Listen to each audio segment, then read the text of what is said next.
So students, आज जो हम लोग टॉपिक कर रहे हैं that is staffing, unit number 6, 12th class में।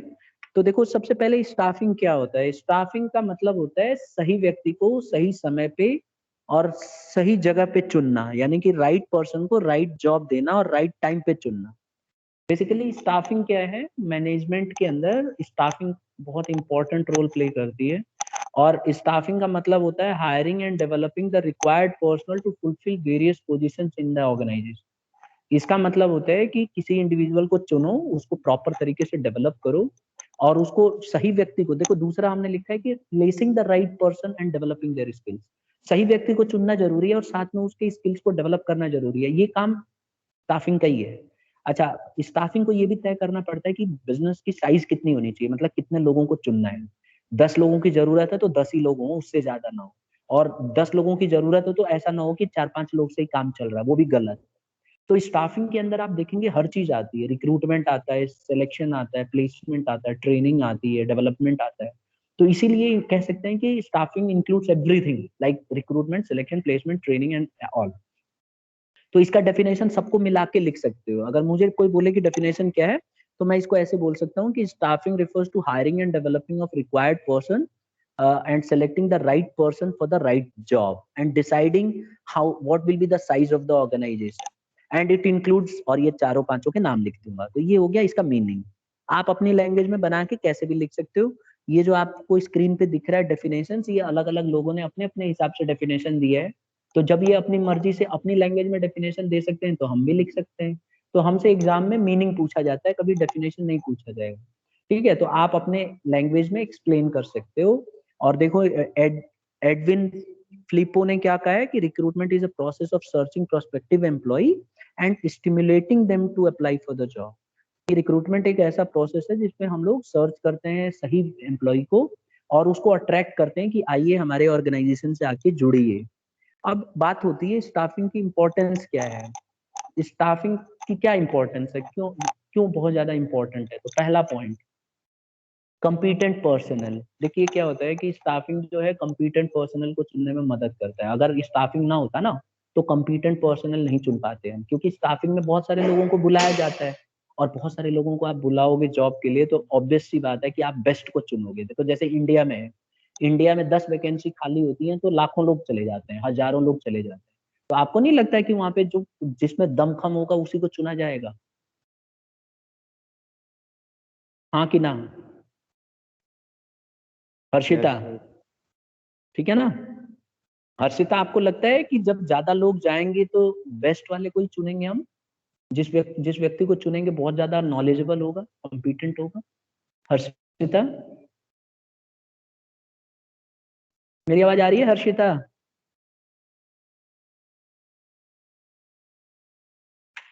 दूसरा है हायर परफॉर्मेंस।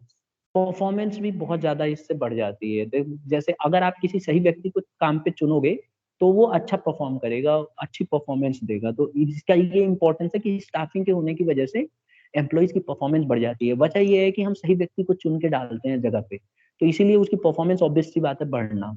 तीसरा आता है सर्वाइवल एंड ग्रोथ। देखो, हर एक बिजनेस को सर्वाइव करने के लिए अच्छे एम्प्लॉइज की जरूरत होती है। अगर किसी बिजनेस को कंटिन्यू करते रहना है फ्यूचर में तो उसके एम्प्लॉइज बेहतरीन होने चाहिए। किसी भी ऑर्गेनाइजेशन को देख लेना, अगर उसके एम्प्लॉय बेकार हो गए तो ऑर्गेनाइजेशन कुछ भी कर ले, मैनेजमेंट कुछ भी कर ले, बिजनेस अच्छा नहीं कर पाएगी। रीजन, क्योंकि एम्प्लॉय ही तो हैं जो बिजनेस को चलाते हैं। तो इसीलिए स्टाफिंग ही क्या करती है, स्टाफिंग बेस्ट एम्प्लॉय को चुनती है। तो सर्वाइवल के लिए बहुत जरूरी है कि स्टाफिंग हो। स्टाफिंग चुन के देती है लोगों को। अब मान लो कि एम्प्लॉय कम है या नहीं है तो फिर कैसे बिजनेस चलेगी। तो ये सर्वाइव करने में मदद करता है और ग्रोथ भी करती है। ग्रोथ इसलिए करती है कि स्टाफिंग की वजह से बहुत सारा ट्रेनिंग दिया जाता है, डेवलप किया जाता है एम्प्लॉय को, तो ये ग्रोथ करने में भी मदद करती है। तो तीन इंपॉर्टेंस ये हो गए। चौथा इंपॉर्टेंस है optimum utilisation of human resources.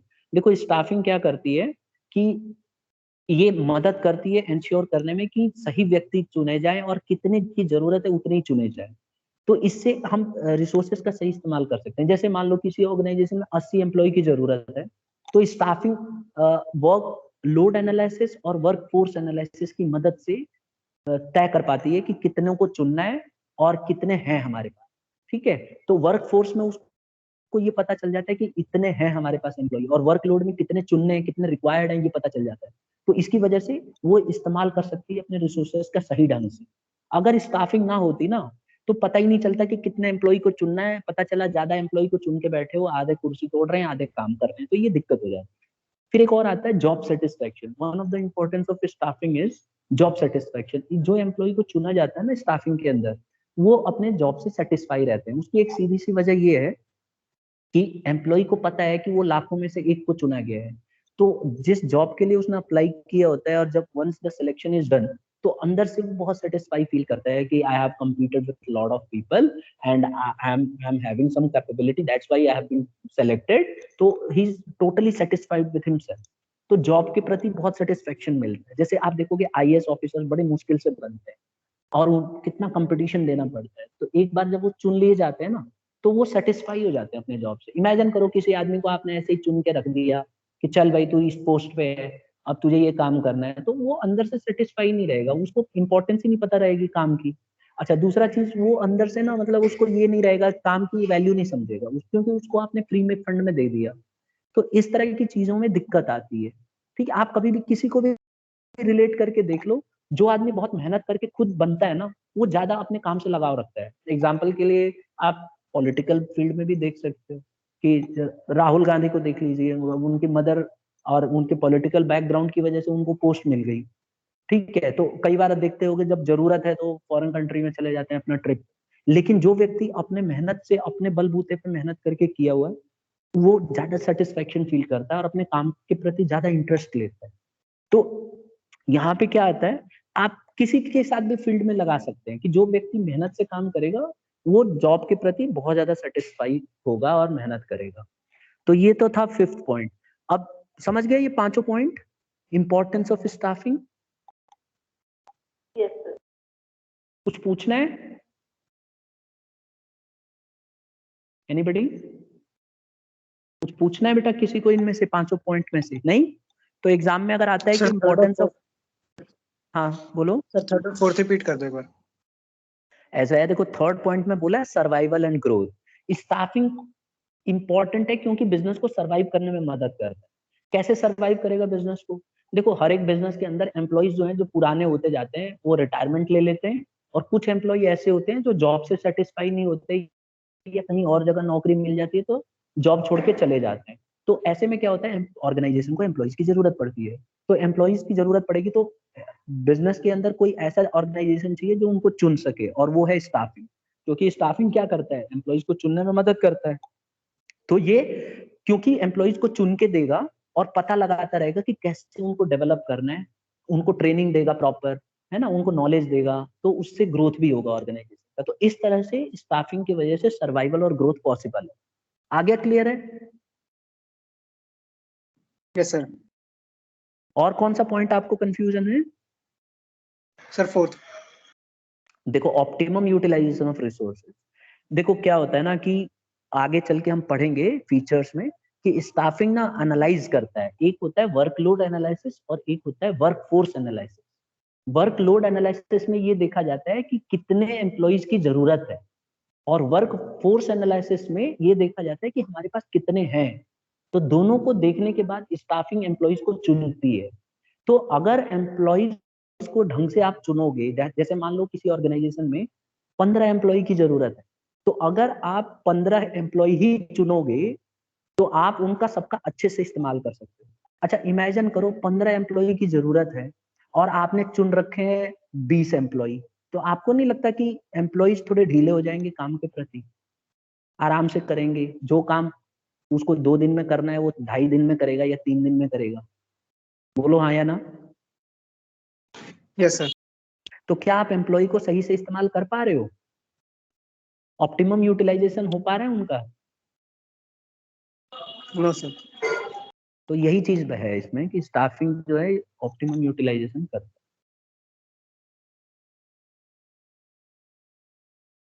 समझ गए? हाँ सर। ठीक है, तो ये तो हो गया हमारा टॉपिक ये वाला। अब आगे बढ़ जाते हैं। सबसे इंपॉर्टेंट टॉपिक है स्टाफिंग प्रोसेस। देखो, ये एग्जाम में 100% में चैलेंज लगा के कह रहा हूँ आएगा इसको पढ़ना बहुत जरूरी है ढंग से। देखो स्टाफिंग प्रोसेस क्या होता है, जब स्टाफिंग किया जाता है तो कोई भी व्यक्ति को चुनने के लिए, एम्प्लॉइज को चुनने के लिए पहला स्टेप, फिर दूसरा स्टेप, ऐसे चलता है। ऐसे नहीं है कि किसी को भी उठा के आप रख दोगे और उसको ट्रेनिंग व्रेनिंग दे दोगे। तो उसके लिए क्या प्रोसेस, पहला process estimating man power required. सबसे पहला काम क्या करना पड़ेगा आपको, कि आपको पता करना पड़ेगा कि कितने लोगों की जरूरत है। अब इसी को मैं बता रहा था कि इसमें क्या होता है कि प्लान किया जाता है कि किस तरह की, कितने लोगों की जरूरत है और किस टाइप के लोगों की जरूरत है।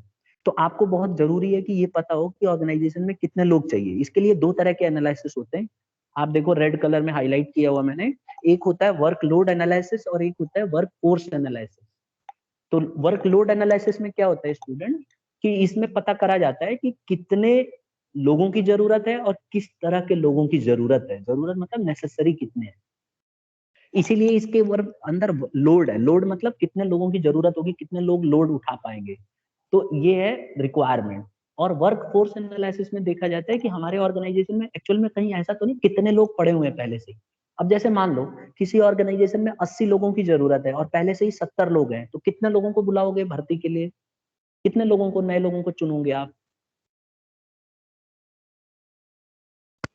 सर 10। 10। तो ऐसे में हम 10 लोगों को बुलाएंगे। तो ये एनालिसिस किया जाता है, इसको बोलते हैं एस्टिमेटिंग मैन पावर रिक्वायरमेंट। पहला स्टेप समझ में आ गया सबको? दूसरे नंबर पे आता है रिक्रूटमेंट। रिक्रूटमेंट क्या है? देखो रिक्रूटमेंट का मतलब होता है सर्चिंग द प्रोस्पेक्टिव एम्प्लॉइज और stimulating them to apply for the job. Recruitment में क्या होता है कि एम्प्लॉइज को चुनना कि कहाँ कहाँ से हमारे पास एम्प्लॉय आ सकते हैं, और फिर ये देखना कि उनको अट्रैक्ट कैसे करें, कैसे उनको अपने ऑर्गेनाइजेशन में ज्यादा से ज्यादा एम्प्लॉइज को बुलाएं। डिस्कवर करें कि कौन सा सोर्स है जहां से एम्प्लॉय हमारे पास आ सकते हैं। जैसे मान लो कि आपको टीचिंग करनी है, तो आपके पास सोर्स क्या क्या है। मान लो आप स्कूल हो और आपको बहुत सारे टीचर्स की रिक्वायरमेंट है, तो आपके पास क्या क्या रिसोर्सेस हैं, कहाँ से ला सकते हो। तो जहाँ कॉलेजेस से जो बच्चे पास आउट होते हैं, जैसे मान लो पीजीटी रखना है, तो आपको पहले ये देखना पड़ेगा कि भाई पोस्ट ग्रेजुएट टीचर्स रखने होंगे। तो आप देखोगे जो जिनके पास मास्टर्स की डिग्री है वही तो पढ़ाएंगे। तो आपको पहले सोर्स देखना होगा कि मैं कहाँ से बुलाऊं लोगों को। ठीक है। अच्छा, चौथा है इट इज पॉजिटिव प्रोसेस। ये पॉजिटिव प्रोसेस होता है क्योंकि इसमें मना नहीं किया जाता, जितने ज्यादा भीड़ इकट्ठी हो उतना बढ़िया है। तो इसीलिए रिक्रूटमेंट में देखेंगे आप, जब भी ऑर्गेनाइजेशन रिक्रूट करती है तो बहुत सारा वैकेंसी निकाल, मतलब बहुत सारे लोगों को एग्जाम के लिए बुलाती है। अभी आपने देखा होगा, अभी 2-3 दिन पहले रेलवे का इतना हंगामा हुआ है, बच्चों ने तोड़फोड़ मचा दी, 2 ट्रेन जला दिए थे। तो इसमें क्या हुआ, रेलवे ने रिक्रूटमेंट किया, भर्ती निकाली, और रेलवे ने बोला कि हम इतनी पोस्ट खाली है और सभी लोग आइए, आके भर्ती मतलब एग्जाम में बैठिए। तो जितनी पोस्ट थी, रेलवे ने बोला हम उसका 20 टाइम्स लोगों को पास करेंगे, बच्चों को। ठीक है। ऐसा क्यों किया? क्योंकि इससे कंपटीशन बढ़ेगा, ज्यादा से ज्यादा कंपटीशन। तो लाखों बच्चों ने फॉर्म, 1 करोड़ से भी ज्यादा बच्चों ने फॉर्म भरा। जहां तक मेरी इन्फॉर्मेशन है, न्यूज़पेपर में देखना आप, 1 करोड़ से ज्यादा बच्चों ने फॉर्म भरा, जबकि वैकेंसी लाखों में थी। ठीक है। अब क्या हुआ, इससे क्या होता है कि जब 1 करोड़ बच्चे एग्जाम में बैठेंगे और उनमें से आप मतलब धीरे धीरे करके आप चुनोगे, तो आप ऑब्वियस सी बात है कि ये एक पॉजिटिव प्रोसेस है। मतलब आपने मना किसी को नहीं किया, सबने फॉर्म भरा, सबने, सबको आपने बोला हाँ ठीक है, आपकी डिग्री ठीक ठाक मैच कर रही है, आप कैपेबल हो, आ जाओ फॉर्म भर लो, आप एग्जाम दे लो। तो ये एक पॉजिटिव प्रोसेस। अच्छा, इसका ऑब्जेक्टिव क्या होता है कि ज्यादा से ज्यादा भीड़ को इकट्ठा करें। समझ गए? हाँ या ना? Yes sir. Yes sir. ठीक है। तो 2 हमने स्टेप पढ़ लिए। पहला step estimating man power requirement, दूसरा स्टेप रिक्रूटमेंट। रिक्रूटमेंट क्या है? Selecting the prospective employ, stimulating them, positive process है और इसका ऑब्जेक्टिव होता है भीड़ इकट्ठा करना। तीसरा जो आता है ये उसका उल्टा है। अब जब आपने इतने सारे लोगों को बुला लिया, एग्जाम दिला लिया, तो आपको अब सिलेक्शन करना होगा। सिलेक्शन अपने आप में एक नेगेटिव प्रोसेस होता है, क्योंकि इसमें आपको निकालना होता है, राइट पर्सन को ही चूज करना होता है। तो हो सकता है कि आपके पास जितने एम्प्लॉय आए थे एग्जाम देने, उनमें से कुछ ही अच्छे हों। ऑब्वियस सी बात है, सब तो अच्छे होंगे नहीं। तो आप क्या कर रहे हो? Choosing the right person, right person को चूज कर रहे हो अलग अलग जॉब्स के लिए। It is a negative process. और तीसरा इसका खास बात क्या होती है कि आप चाहते हो कि बेस्ट कैंडिडेट को चुनो। तो आप जब आप बेस्ट कैंडिडेट को चुनोगे तो बहुत सारे कैंडिडेट रह जाएंगे। ठीक है, तो it is a screening step of staffing. Staffing का ये स्क्रीनिंग स्टेप है जिसमें निकाल दिया जाता है, तय एम्प्लॉय को बाहर कर दिया। तो अभी तक हमने 3 प्रोसेस पढ़ा। पहला एस्टिमेटिंग मैन पावर रिक्वायरमेंट, जिसमें हमने पढ़ा कि 2 एनालिसिस करके पता लगाया जाता है कि कितने लोगों की जरूरत है। फिर दूसरा हमने पढ़ा कि लोगों को ज्यादा से ज्यादा बुलाया जाता है, रिक्रूटमेंट। तीसरा हमने पढ़ा कि सिलेक्शन, ये नेगेटिव प्रोसेस है, इसमें निकाल दिया जाता है कुछ एम्प्लॉय।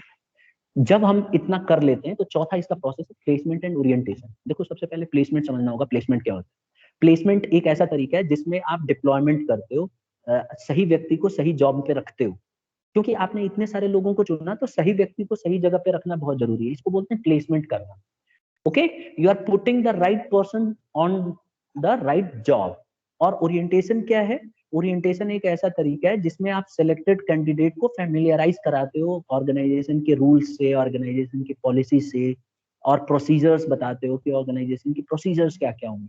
इसमें एम्प्लॉय को बताया जाता है कि जिस जॉब के लिए आप सेलेक्ट हुए हैं, आपको ये काम करना होगा, ये आपकी ऑर्गेनाइजेशन है, इतने लोग आपके साथ रहेंगे, ये ऑफिस है, यहाँ पे कैंटीन है, कैफेटेरिया है खाने पीने का, और आपको इतने से इतने देर तक ड्यूटी करनी होगी। मतलब सारे रूल्स बताते हैं, इतने से इतने टाइम पे आपको ज्वाइन आना है, इतने छुट्टियां मिलेंगी, ऐसा गलती करोगे तो ये पनिशमेंट हो सकती है। ये इसको बोलते हैं orientation. Am I clear now?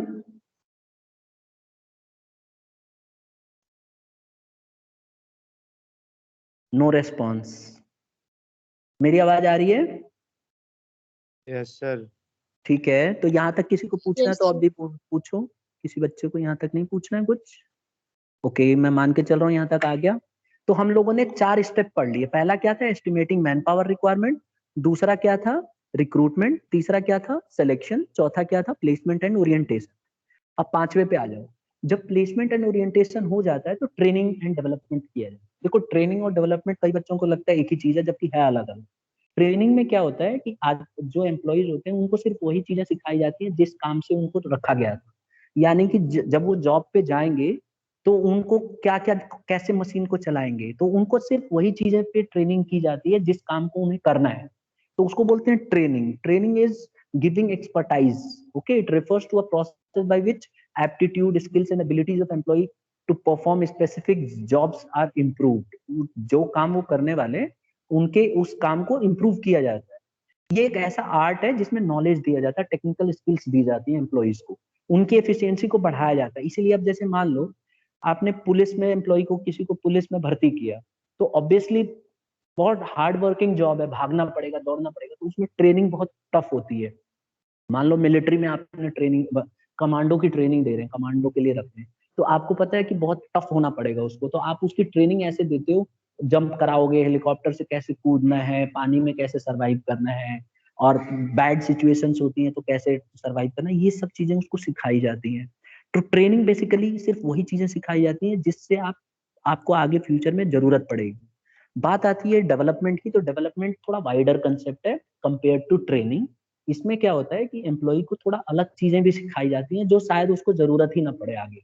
मतलब जिस काम के लिए गया उससे रिलेटेड उसको नहीं, बल्कि अलग से चीजें सिखाई जाती हैं, जैसे खाना अच्छा बनाना, डांस करना, ठीक है, बोलना अच्छा, ये सब चीजें सिखाया जा सकता है। तो डेवलपमेंट इज वाइडर कंसेप्ट।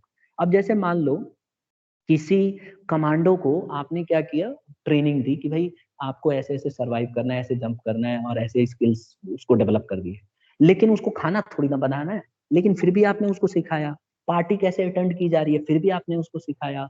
कैसे इंग्लिश स्पीकिंग कोर्स सिखाते हैं, उसमें उनको इंग्लिश बोलना अच्छा आना चाहिए, और एक जेंटलमैन लाइफ सिखाते हैं। तो ये सब डेवलपमेंट है। ये क्यों करते हैं कि आगे चल के जब उसका प्रमोशन होगा, अच्छे पोस्ट पे जाएगा, तो ये सारी स्किल्स उसके अंदर होनी चाहिए, तो उसको बोलते हैं डेवलपमेंट।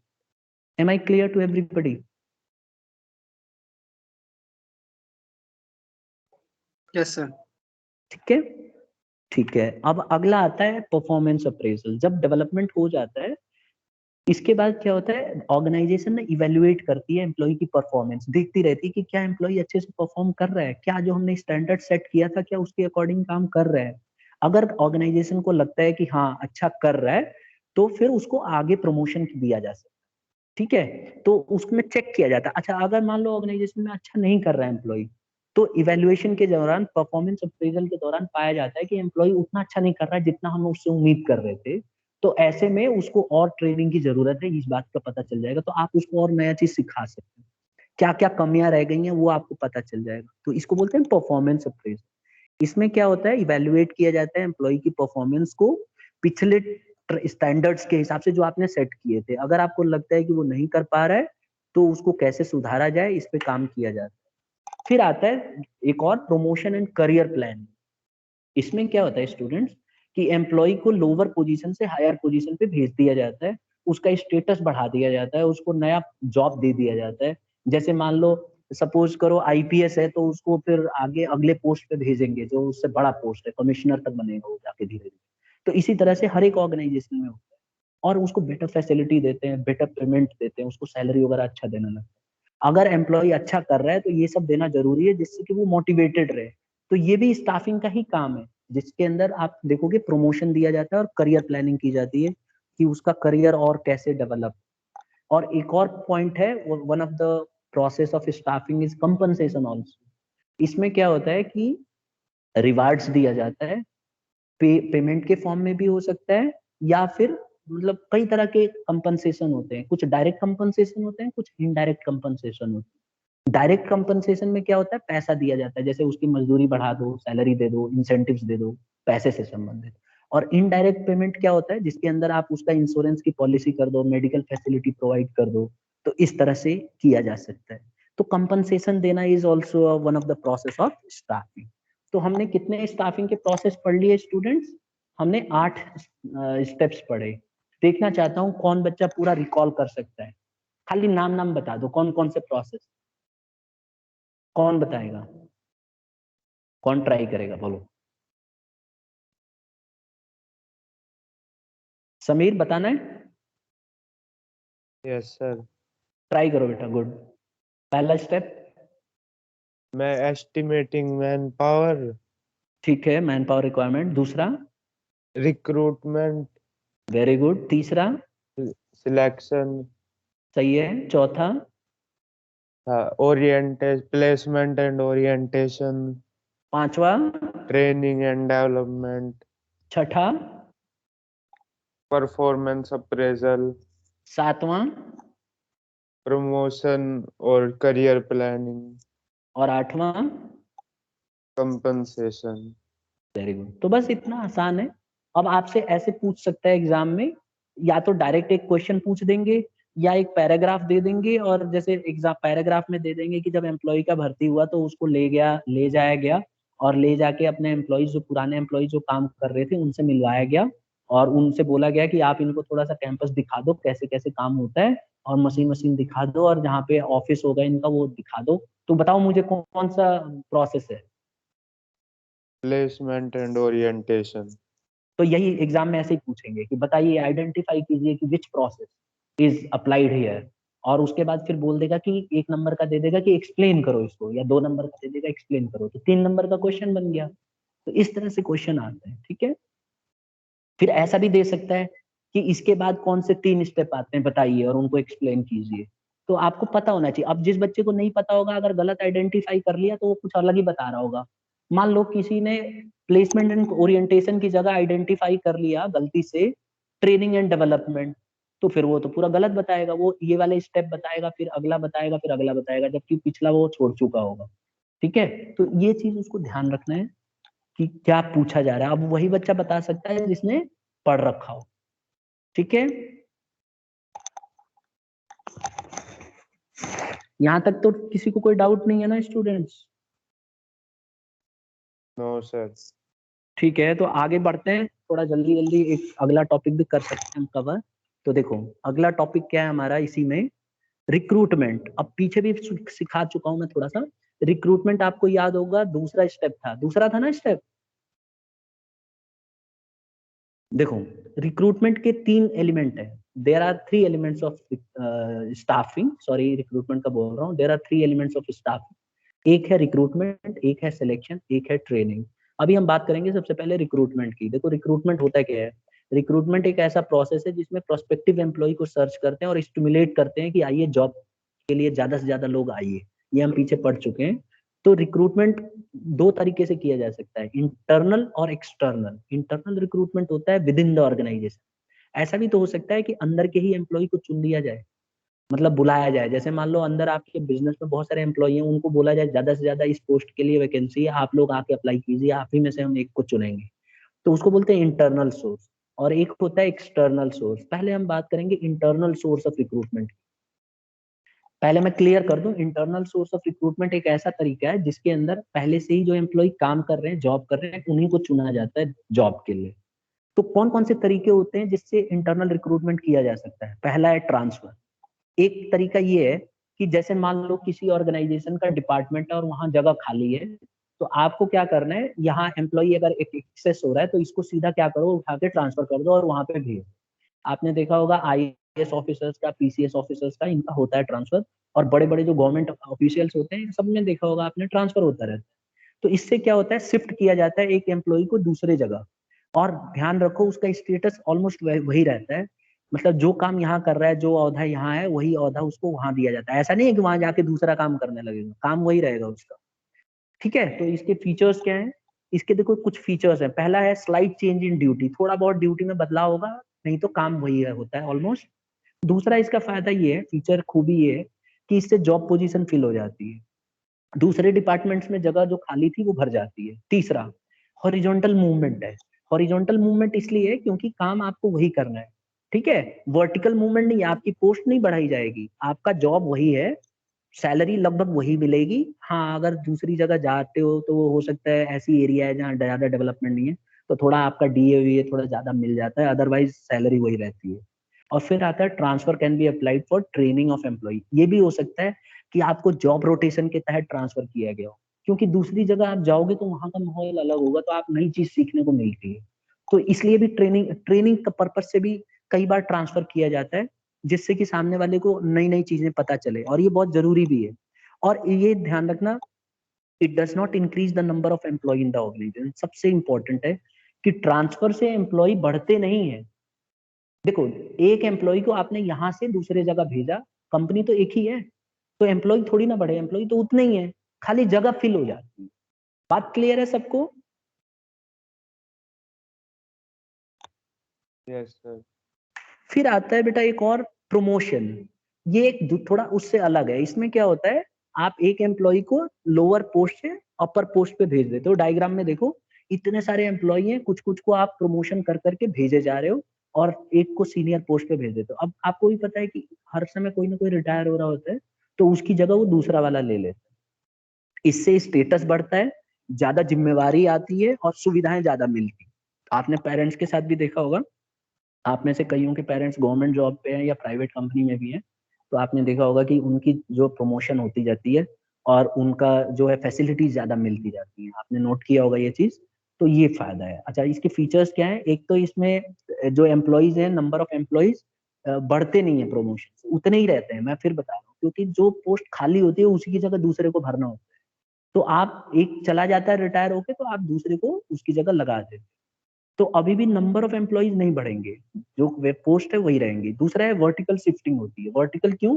क्योंकि ये ऊपर की तरफ जा रहा होता है एम्प्लॉय, मतलब उसका प्रमोशन होता है और उसकी स्टेटस और ये सब बढ़ जाता है। और तीसरा है motivation for employ.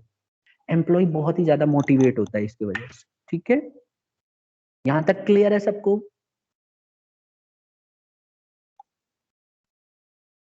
Students, yes sir. Yes अच्छा, सर। अब लास्ट टॉपिक है हमारा एडवांटेज ऑफ इंटरनल सोर्स। इसको खत्म करते हैं। देखो इसके फायदे क्या है। इसके देखो, पहला फायदा ये है सेंस ऑफ सिक्योरिटी। जो अंदर के एम्प्लॉय है ना, उनको सिक्योरिटी रहती है, उनको ये रहता है भाई एक दिन हम भी बनेंगे, हमारा भी प्रमोशन होगा, है ना। तो उनके अंदर सेंस ऑफ सिक्योरिटी रहती है, उनको पता है कि हमें बाहर नहीं निकाला जाएगा। कल को अगर एक पोस्ट ज्यादा भी हो जाती है तो हमें ट्रांसफर करके कहीं और भेज दिया जाएगा, ले ऑफ नहीं किया जाएगा। बड़ी बड़ी कंपनियों में आपने देखा होगा कई जगह ले ऑफ कर देते हैं, क्योंकि ट्रांसफर अच्छे से नहीं हो पाता है। तो सेंस ऑफ सिक्योरिटी इससे बनी रहती है। दूसरा है लॉयल्टी। आपका जो एम्प्लॉय है उसको पता है भाई हमारे बारे में सोचा जा रहा है, क्योंकि जब आप इंटरनल सोर्स ऑफ रिक्रूटमेंट का इस्तेमाल करते हैं तो अंदर के ही एम्प्लॉय को चुनते हैं, अंदर के ही एम्प्लॉय का प्रमोशन करते हैं, बाहर से किसी आदमी को नहीं देते। तो इससे क्या होता है, ऑर्गेनाइजेशन के प्रति उसकी लॉयल्टी बढ़ जाती है, वो ईमानदारी दिखाता है और अपना 100% एफर्ट देता है, मतलब वफादार हो जाता है, बेईमानी नहीं करता ऑर्गेनाइजेशन के प्रति। तीसरा आता है एम्प्लॉय मोटिवेशन। एम्प्लॉय मोटिवेट हो जाते हैं क्योंकि उनको पता है कि भाई अच्छा करेंगे तभी उनका प्रमोशन होगा, है ना। तो एम्प्लॉय हाईली मोटिवेटेड होते हैं क्योंकि उन्हें पता है कि हम ही में से चुना जाएगा, तो इस बात को लेके बहुत ज्यादा मोटिवेट होते हैं। फिर चौथा आता है इकोनॉमिकल, सस्ता पड़ता है। देखिए सस्ता क्यों पड़ता है, क्योंकि आप अंदर के ही आदमी को चुन रहे हो, तो आपको ज्यादा तामझाम नहीं करना पड़ेगा। आप उस एम्प्लॉय से पहले ही से फेमिलियर हो, आपको पता है कितना ईमानदार है, आपके उसको वर्किंग आवर्स का भी पता है कि कैसे ईमानदारी से अपना पिछला काम करता रहा है, तो ये सस्ता पड़ता है। आप आसानी से अंदर ही ऑर्गेनाइजेशन के अंदर ही जो भी आपको एग्जाम कंडक्ट करने या जैसा भी आपके क्राइटेरिया है, सस्ते में ही निपट जाता है। इमेजिन करो बाहर से लोगों को लेना है तो पहले एग्जाम कंडक्ट कराओगे, फिर उसका मेडिकल रिपोर्ट, ये सब बहुत तामझाम होता है। यहाँ पे ये सब चीजों का खर्चा बच जाता है, इसीलिए इकोनॉमिकल है। एक और पॉइंट आता है एडवांटेज में, एम्प्लॉयमेंट कंटिन्यूटी। सबसे अच्छी बात क्या है कि इंश्योर हो जाता है कि एम्प्लॉय जो है कंटिन्यू रहेगा। जैसे उसकी एज ज्यादा होगी तो अगला पोस्ट मिल जाएगा, तो फिर एक्सटेंशन मिल जाता है, फिर और जॉब बढ़ती चली जाती है। तो ये होता है। एक और पॉइंट है बेटर रिलेशन।